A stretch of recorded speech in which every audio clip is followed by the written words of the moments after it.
Study IQ IAS, अब तैयारी हुई अफोर्डेबल। नमस्कार दोस्तों आई एम श्योर कि आपने देखा होगा, इसकी काफी चर्चा होती है कि आखिरकार देश में वन नेशन वन इलेक्शन होगा कि नहीं होगा। मतलब सभी इलेक्शंस एक साथ हो पाएंगे कि नहीं हो पाएंगे, क्योंकि आज के डेट में अगर आप देखो तो हर साल देश में कहीं ना कहीं चुनाव हो रहा होता है और इसको लेकर काफी बहस होती है। लेकिन मैं आपको बता दूं, इलेक्शन कमीशन ने जवाब दिया है सरकार को और कहा है कि हर 15 साल में 10,000 करोड़ का खर्चा आएगा अगर हम one nation one election conduct कराते हैं। तो इसके बारे में आपको डिटेल से बताऊंगा कि एग्जैक्टली क्या क्या चुनाव आयोग के द्वारा बोला गया है, वो कौन कौन सी चीजें हैं, कि कितने ईवीएम्स की जरूरत पड़ेगी, इमरजेंसी में क्या जरूरत पड़ेगा, बहुत कुछ आपको जानने को मिलेगा। अदर पार्टीज का क्या कहना है और अभी क्या हो रहा है, क्योंकि आपने देखा होगा सेंट्रल गवर्नमेंट ने एक पैनल भी गठन किया था जो हमारे फॉर्मर प्रेसिडेंट हैं रामनाथ कोविंद जी, उनके द्वारा उसको लीड किया जा रहा है। वो सारी चीजें मैं आपको बताऊंगा। चलिए आगे बढ़ते हैं, लेकिन उससे पहले ध्यान रखिएगा दोस्तों, कल से हमारा SIP प्लस बैच स्टार्ट हो रहा है,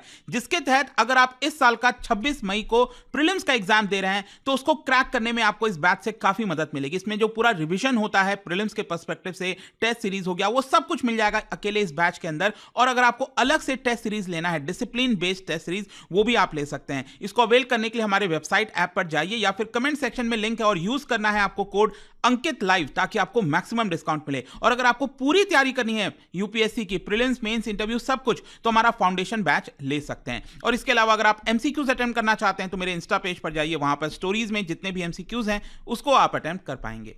चलिए शुरुआत करते हैं। और सबसे पहले तो देखो, हमें यह समझना है कि वन नेशन वन इलेक्शन का मतलब क्या है। मतलब देश में जितने भी इलेक्शंस होते हैं, चाहे लोकल बॉडीज, स्टेट असेंबलीज के इलेक्शन, क्या सभी कुछ शामिल हो जाता है। देखो, ये जो कॉन्सेप्ट है ना, वन नेशन वन इलेक्शन, इसका मेन मकसद यही है कि जो लोकसभा के चुनाव होते हैं हमारे पार्लियामेंट में, जो राज्यसभा और लोकसभा है, और जो लोकसभा का चुनाव आपको पता है ये होने वाला है अभी अगले कुछ महीने के अंदर, तो लोकसभा का चुनाव और सभी राज्यों का चुनाव, जो स्टेट की असेंबलीज हैं, कर्नाटक राज्य, अभी आपने देखा होगा जो मध्य प्रदेश, छत्तीसगढ़, राजस्थान, ये जो इलेक्शंस हुए थे, तो वो जो स्टेट असेंबलीज हैं और जो लोकसभा हैं, उन सबके चुनाव एक साथ कराए जाए। अब एक साथ का मतलब ये भी नहीं है कि एक ही दिन में कराया जाए, मतलब 2-3 महीने के अंदर। मतलब जैसे अभी ये लोकसभा का चुनाव होगा, आपको क्या पता है कि कई फेजेस में होगा, तो यहां पर वो सारे जो फेजेस होंगे उसमें इन सभी के चुनाव एक साथ करा देने चाहिए, क्योंकि हर साल कोई ना कोई राज्य का चुनाव आता ही है और हर 5 साल में लोकसभा का चुनाव आता है। तो इसकी वजह से काफी सारी प्रॉब्लम्स होती हैं, जिसका जिक्र हम आगे वीडियो में करेंगे। लेकिन यहां पर एक चीज ध्यान रखिएगा, वन नेशन वन इलेक्शन का मतलब यह नहीं है कि जो लोकल बॉडीज हैं, panchayat, state municipality elections, by elections, उन सबको इसके अंदर शामिल नहीं किया जाता। वो एक अलग प्रोसेस है, वो अलग तरीके से चलता रहेगा। अब क्या हुआ है, देखो एक्चुअली क्या है ना, कि जो लॉ मिनिस्ट्री है, जो सेंट्रल गवर्नमेंट है, उन्होंने यहां पर कुछ क्वेश्चंस पूछा था इलेक्शन कमीशन से कि क्या one nation one election possible है, अगर पॉसिबल है कितना खर्चा आएगा, कब से इसको इंप्लीमेंट किया जा सकता है। और इसी को देखते हुए इलेक्शन कमीशन ने जवाब दिया है सेंट्रल गवर्नमेंट को। और सबसे पहले तो यह कहा है कि अगर वन नेशन वन इलेक्शंस अगर हम कंडक्ट कराते हैं तो हमें हर 15 साल में 10,000 करोड़ की आवश्यकता पड़ेगी। ऐसा क्यों? क्योंकि उनका कहना है कि जो इलेक्ट्रॉनिक वोटिंग मशीन है, अब देखिए इसके बारे में भी मैं चर्चा करूंगा, ईवीएम में क्या क्या चीजें आती हैं। तो जो ईवीएम है बेसिकली उसका जो लाइफ है वो 15 साल का होता है, तो हर 15 साल में हमें उसे रिप्लेस करना पड़ेगा। और इसीलिए इसका जो टोटल खर्च करीब बताया जा रहा है वो है 10,000 करोड़ के आसपास। अब इसके अलावा मैं आपको यह भी बता दूं कि अभी जो लोकसभा का चुनाव होने वाला है, अब ये जो मार्च अप्रैल मई में पूरा लोकसभा का चुनाव चलेगा, उसमें यहां पर 11.8 लाख पोलिंग स्टेशंस होंगे देश भर में। तो बड़े स्तर पर किया जाता है। ये तो मैं आपको एक सिंगल लोकसभा चुनाव की बात बता रहा हूं। तो सोच के देखिए, लोकसभा का चुनाव और जितने भी राज्यों का चुनाव है उनको एक साथ कराया जाए तो कितने सारे रिसोर्सेज की आवश्यकता पड़ेगी। अब अगर हम बात करें तो टोटल ईवीएम कितने रिक्वायर्ड होंगे, इसको लेकर भी इलेक्शन कमीशन ने कहा है। देखो, अगर मैं बोलता हूं ईवीएम, इलेक्ट्रॉनिक वोटिंग मशीन, तो इसका मतलब कोई एक सिंगल मशीन नहीं होता है। यूजुअली क्या होता है, जब हमारे मन में ईवीएम का ख्याल आता है तो ये बीच में मशीन आप देख रहे हो ना, ज्यादातर लोग इसी के बारे में सिर्फ सोचते हैं। बट ईवीएम का मतलब सिर्फ ये नहीं होता है, इसमें ये तीनों चीजें आ जाती हैं। बेसिकली अगर हम बात करें तो ये जो सबसे लेफ्ट वाला है इसको कहा जाता है कंट्रोल यूनिट, ठीक है। और ये जो बीच वाला आप देख रहे हो इसको कहा जाता है बैलेट यूनिट, ठीक है। कंट्रोल यूनिट और ये हो गया आपका बैलेट यूनिट। अब इसमें क्या होता है, यूजुअली क्या होता था कि जब आप वोटिंग करने जाते हैं ना, आई एम श्योर कि आपने देखा होगा, जब भी आप में से जो भी लोग वोटिंग करने गए हैं, तो वहां पर जब आप जाते हो और अपनी पर्ची दिखाते हो और उसका नाम चेक होता है कि आपका नाम है कि नहीं वोटिंग लिस्ट में, वो टिक करके जो पर्सन बैठा होता है उसको कंट्रोल कर रहा होता है, ये कंट्रोल यूनिट को, और वहां पर वो प्रेस करता है, तब जाकर ये रिफ्रेश होता है। मतलब ऑब्वियस सी बात है ना, मान लो एक पर्सन आया, उसने वोटिंग ऑलरेडी कर दी है, तो जब दूसरा पर्सन आएगा तो इसको रिफ्रेश करना पड़ेगा ना, ताकि दूसरा वोट भी इसमें डल सके, तब यहां से रिफ्रेश होता है और तब आप जाते हो अंदर, और ये जो बैलेट यूनिट है उसमें आप बटन प्रेस करते हैं और तब आपका वोटिंग होता है। फिर रिसेंटली क्या हुआ, आपने देखा कि यहां पर कई सारे सवाल खड़े होने लग गए थे ईवीएम को लेकर। इसी की वजह से ये जो तीसरा यूनिट है इसको कहा जाता है वीवीपैट। तो जब आप बटन दबाते हो तो इसके अंदर ये छोटा सा स्क्रीन है, वहां पर आपको दिख जाता है, एक पर्ची आती है और उसमें दिख जाता है कि हाँ, आपने जिस पर्सन को वोट किया, जिस पार्टी को वोट किया, वो वही है, और वो पर्ची वहीं कटकर उसी में गिर जाती है। तो कल के डेट में अगर कोई भी विरोध होता है, प्रॉब्लम होता है, तो ये पर्ची को भी काउंट कर लिया जाता है।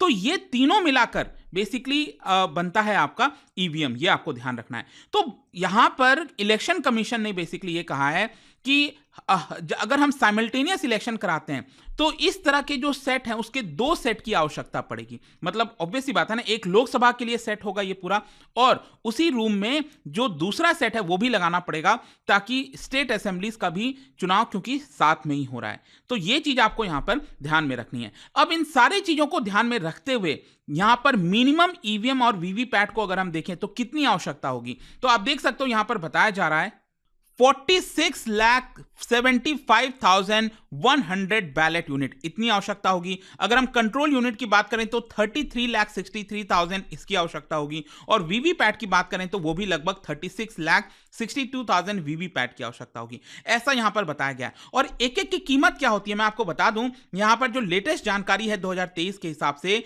टेंटेटिव अगर आप कॉस्ट देखोगे ईवीएम का टोटल, तो जो बैलेट यूनिट होता है, मतलब ये जो बीच वाला हो गया बैलेट यूनिट, इसका कॉस्ट आता है लगभग 7900 रुपीस के आसपास। जो कंट्रोल यूनिट है इसका कॉस्ट आता है लगभग 9800 रुपीस के आसपास, और जो वीवीपैट मैंने आपको दिखाया यहां पर ये वाला, तो उसका कॉस्ट आता है लगभग 16,000 के आसपास। तो ये पूरा कैलकुलेशन करके यहां पर जो इलेक्शन कमीशन है उन्होंने यही कहा है कि हमें 10,000 करोड़ की आवश्यकता होगी, क्योंकि यहां पर एक और चीज आपको समझना है कि ये जो संख्या है वो तो चाहिए ही होती है, साथ ही साथ कुछ इमरजेंसी में भी रखना होता है। मान लो कुछ प्रॉब्लम आ गया किसी में, क्योंकि क्या होता है जब चुनाव स्टार्ट हो रहा होता है उस दिन अगर पोलिंग है किसी जगह पर, तो वहां पर उसके पहले कई सारी पार्टीज एक साथ खड़ा होती हैं जो चुनाव लड़ रही हैं, और वहां पर उनको टेस्ट करके दिखाया जाता है कि मशीन ठीक चल रही है।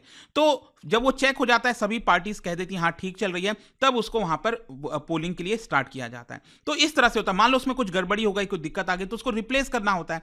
तो इसके लिए यहां पर कुछ इमरजेंसी में भी रखने पड़ेंगे, 5%, 10%, जितना भी है।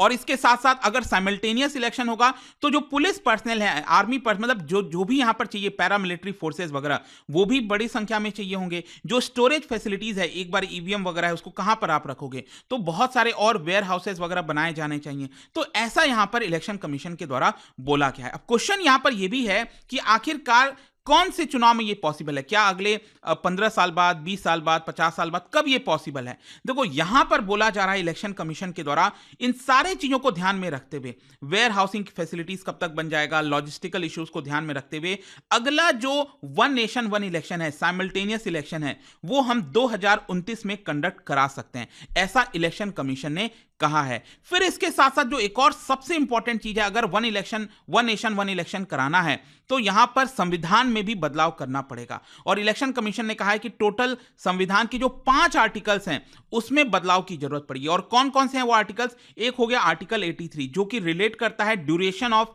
हाउस ऑफ पार्लियामेंट से रिलेटेड, ठीक है। फिर है आर्टिकल 85 जो कि dissolution of Lok Sabha by the president, इससे रिलेट करता है। फिर हो गया आपका आर्टिकल 172 जो कि duration of state legislature, article 174 dissolution of state legislature, और आर्टिकल 356 जब प्रेसिडेंट रूल लग सकता है राज्यों में, उसको लेकर भी यहां पर कुछ बदलाव करने पड़ेंगे। तो टोटल 5 आर्टिकल्स में बदलाव करने पड़ेंगे। और इसके साथ साथ आपको पता है 10th शेड्यूल के बारे में, एंटी डिफेक्शन जो लॉ है बेसिकली, तो 10th शेड्यूल वाला जो है उसके अंदर भी कुछ चेंजेस करने पड़ेंगे, तब जाकर यह पॉसिबल हो सकता है, ऐसा इलेक्शन कमीशन ने कहा है। देखिए ये सारी चीजें जो आई हैं इसको देखते हुए सबसे पहले आम आदमी पार्टी ने इसको पूरी तरह से अपोज किया। उन्होंने कहा है कि one nation one election will damage parliamentary democracy, उसको पूरी तरह से डैमेज कर देगा। ऐसा नहीं होना चाहिए। जहां तक कांग्रेस का सवाल है, आप देख सकते हो यहां पर जो खड़गे जी हैं, उन्होंने जो पैनल बनाया गया था सेंटर द्वारा, उनको कहा है कि आप ये जो आइडिया है उसको खत्म कर दीजिए। वन नेशन वन इलेक्शन का ये पॉसिबल ही नहीं है। बेसिकली क्या है, अगर आपको याद हो तो सेंट्रल गवर्नमेंट ने पिछले ही साल यहां पर रामनाथ कोविंद जी के अंडर में एक पैनल गठन किया था, जिसमें उनसे यह कहा गया था कि आप देखिए क्या ये पॉसिबिलिटी है कि नहीं, क्या हम वन नेशन वन इलेक्शन करा सकते हैं। तो देखो अभी इनका जो पूरा रिपोर्ट है वो आना बाकी है, लेकिन मैं आपको यह भी बता दूं, रामनाथ कोविंद जी का जो पैनल था, उन्होंने इलेक्शन कमीशन को यह कहा है कि हमने जितने भी चीफ इलेक्शन कमिश्नर से बात की है जो पहले रह चुके हैं करीब 5 के आसपास, उनसे जब हमने बात की है तो उन सभी ने इसको लेकर बैक किया। उन्होंने कहा है कि जी हां, ये पॉसिबल है और ये कराया जाना चाहिए। ऐसा अभी तक पैनल का कहना है। वैसे एक और चीज मैं आपको बताऊं तो लॉ कमीशन का भी अभी रिपोर्ट आना है। अगले हफ्ते लॉ कमीशन की भी रिपोर्ट आनी है और उसमें भी देखना होगा कि लॉ कमीशन क्या कहता है वन नेशन वन इलेक्शन को लेकर। लेकिन जाने से पहले आप में से कई लोग सोच रहे होंगे कि इसका नेगेटिव और पॉजिटिव्स क्या क्या है, वो मैं आपको बता देता हूं। देखो, अगर हम वन नेशन वन इलेक्शंस की बात करें तो इसके पॉजिटिव्स को अगर हम पहले देखें तो सबसे पहली चीज सामने निकल कर आती है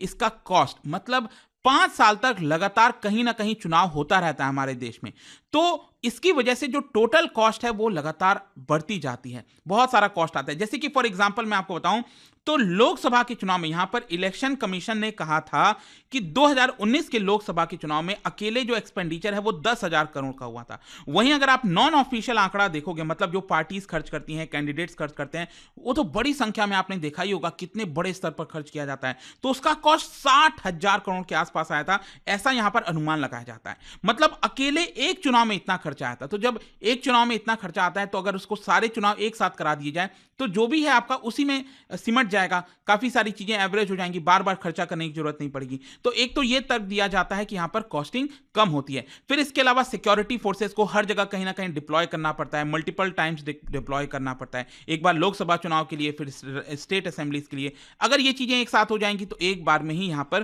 पूरा मामला खत्म हो सकता है।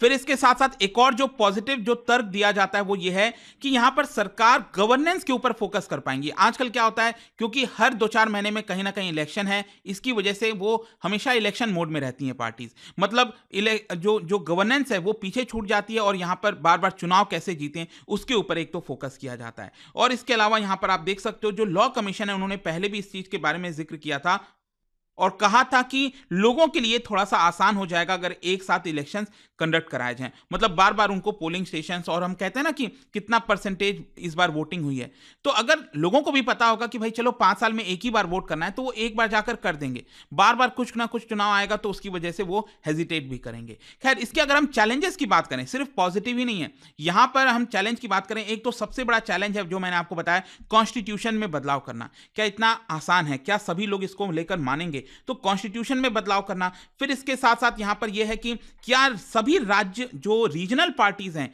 क्या उसके लिए एग्री करेंगी? क्योंकि सिर्फ एक पार्टी, मान लो सेंटर में अगर बीजेपी है तो बीजेपी के सिर्फ कह देने से नहीं होगा।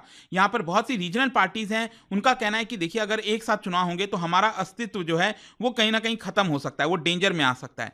क्योंकि अगर आप एक राज्य में सीमित हो और लोकसभा का चुनाव होता है तो उनका आरोप यह है कि पीएम मोदी का इन्फ्लुएंस आ जाएगा, फिर ऐसा लगेगा कि सब एक साथ जीत रहे हैं। बट देखिए, मैंने जहां तक देखा एक्सपीरियंस, जैसे कि मुझे याद है उड़ीसा में चुनाव हुआ था, तो उड़ीसा में मैं देख रहा था कि जो एक साथ चुनाव हो रहा था, यहां पर लोकसभा के चुनाव में बीजेपी को काफी वोट मिले थे। वहीं साथ ही साथ यहां पर जो स्टेट असेंबली है उसमें जो बीजू जनता दल है उनको यहां पर ज्यादा वोट मिल रहे थे। तो ये दिखाता है यहां पर कि लोग डिफरेंशिएट करते हैं, इस चीज को समझते हैं कि कौन सा लोकसभा का चुनाव है, कौन सा राज्य का चुनाव है। तो एक ये तर्क दिया जाता है। फिर इसके साथ साथ एक और चीजें ये बोली जाती हैं कि यहां पर अगर सारे चुनाव एक साथ होंगे तो जो रीजनल इश्यूज हैं उसको एक तरह से कम कर दिया जाएगा। मतलब बार बार फोकस में क्या आएगा, नेशनल इश्यूज, नेशनल सिक्योरिटी का मामला उठाया जाएगा। मतलब जो अभी क्या होता है कि अभी राज्यों के चुनाव अलग से होते हैं, उसकी वजह से राज्य की जो प्रॉब्लम्स हैं उसको यहां पर सामने लाया जाता है। तो कहीं ना कहीं वो सारे प्रॉब्लम्स अब सामने नहीं आ पाएंगे अगर ये एक साथ चुनाव होता है। दोस्तों, आपका क्या सोचना है इसको लेकर मुझे कमेंट्स में जरूर बताइएगा। बट इसको लेकर काफी हलचल हो रही है और इलेक्शन कमीशन ने जो भी बताया है, I'm श्योर कि आपको समझ में आया होगा। और जाने से पहले एक इंटरेस्टिंग क्वेश्चन, क्या बता सकते हो which of the following statement is not correct about Rajya Sabha. इन चारों स्टेटमेंट में से कौन सा करेक्ट नहीं है, इसका राइट आंसर आप सबको पता है, मेरे इंस्टाग्राम पर तो मिलेगा ही। वहां पर अगर आप नहीं हो कोई बात नहीं, टेलीग्राम से ले सकते हैं इसका सही उत्तर। मैं कई सारे जो एमसीक्यूज हैं वो यहाँ पर स्टोरीज में डालता रहता हूँ। बाकी अगर आपको पीडीएफ चाहिए तो टेलीग्राम पर आइए, अलग अलग सोशल मीडिया पर आप जुड़ पाओगे। और जैसा मैंने आपको बताया, अगर आप यूपीएससी की तैयारी कर रहे हैं, कोई भी बैच चाहते हैं, you can just use this code Ankit live to get maximum discount. And I hope कि वीडियो आपको पसंद आया होगा। मिलता हूं आपसे next time, till then thank you very much, see you soon. Study IQ IAS, अब तैयारी हुई अफोर्डेबल।